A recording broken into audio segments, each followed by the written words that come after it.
nyuma y'uko abasirikare benshi b'u Burundi n'imbonerakure no kuvuga urubyiruko rwa CNDD FDD barunzwe ku bwinshi ku mupaka n'u Rwanda kuva hafatwa icyemezo cyo gufunga imipaka n'u Rwanda. Ubu baravuga ko muri komine ya Busoni mu ntara ya Kirundo hafi n'umupaka n'u Rwanda hashyizweho amasaha ntarengwa yo gutaha couvre-feu, aho abaturage bavuga ko batewe ubwoba n'urujya n'uruza rudasanzwe rw'abo basirikare bitwaje intwaro nyinshi. Abanyeshuri nabo batangiye gusiba mu mashuri kubera ubwoba. Kuva aho leta y'u Burundi ifunze imipaka, ubu hashize ukwezi kurenga abasirikare bashyizwe ku nkombe z'ibiyaga bya Rweru na Cyohoha muri komine ya Busoni na Bugabira ndetse no mu gice cya komine Ntega ikora ku ruzi rwa Kanyaru.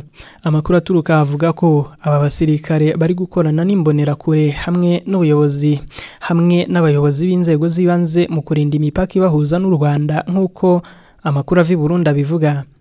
Ayo makuru amwe yerekana ko mu minsi yashize umubare w'abasirikare wiyongereye kandi bitwaje ibirwanisho biremereye.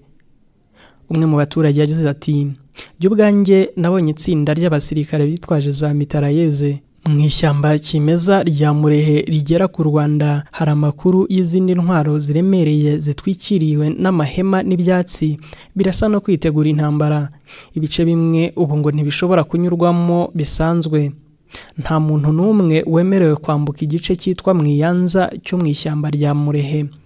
Ati "Mbere byari byoroshye kuva muri zone ya Gatare muri komine ya Busoni kugera muri zone ya Gisenyi cyangwa kugera gusa ku muhanda wa kaburimbo uhuza u Burundi n'u Rwanda, ariko uyu munsi duhatirwa gukora urugendo rw'ibirometero 20 mu gihe inzira ya bugufi yashoboraga kuba munsi y'ibirometero 10. Imodoka ni nke mu ijoro. Abanyeshuri batangiye kubura ku ishuri kubera ubwoba." Bamwe mu bayobozi baremeza ko kuba abasirikare ari benshi bitangiye kubangamira abaturage kandi ingendo z'imodoka nijoro zaragabanutse. Umwarimu ukomoka i Busoni ati "Birasa nkaho turi mu bihe bidasanzwe. Ingamba zarafashwe, abayobozi b'ibirindiro bya gisirikare baduteye ubwoba." Ati "Abafashwe batwarwa mu modoka nyuma ya 2:00 bagafatwa hanyuma bakarekurwa batanze amafaranga 10,000 cyangwa arenga, bitabaye ibyo bakajyanwa ku birindiro kuharara. Abaturage banze kubahiriza amabwiriza kandi ngo bagakubitwa n'abasirikare." Amakuru ava mu mudugudu wa Gatete muri zone ya Gatare nayo avuga ko hari ibibazo by'abanyeshuri batarimo kujya ku ishuri. Bati baratinya abasirikare bafite intwaro zidasanzwe, buri gihe baba biteze ko amasasu ashobora guturuka ku mpande zombi. Hagati aho abaturage barasaba ko imipaka ifungurwa byihuse nk'uko ubuhamya bwabo bubivuga. Ni intambara itoroshye. Itangazo ryasohowe n'ibiro bya Perezida w'u Burundi General Evariste Ndayishimiye ku gicamunsi cy'ejo kuwa 2 tariki ya 13 Gashyantare.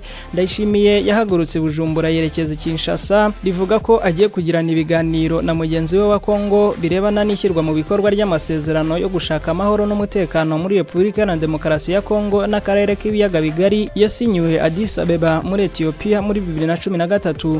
Perezidansi y'u Burundi ku rukuta rwa X yavuze ko Ndayishimiye yakiriwe na Tshisekedi mu biro bye bya Cité de l'Union Africaine. Aya masezerano nubwo agamije gushakira Repubulika ya Demokarasi ya Kongo amahoro, u Burundi buri mu bashinjwa guteza umutekano muke mu burasirazuba bw'iki gihugu, kuko nyuma yo koherezayo ingabo mu mwaka ushize wa 2023 ngo zifashe Repubulika ya Demokarasi ya Kongo mu ntambara zihanganyemo n'inyeshyamba zo mu mutwe wa M23, ingabo z'u Burundi zishinjwa kwifatanya n'umutwe wa FDLR nawo umaze igihe ufatanya na leta ya Kongo.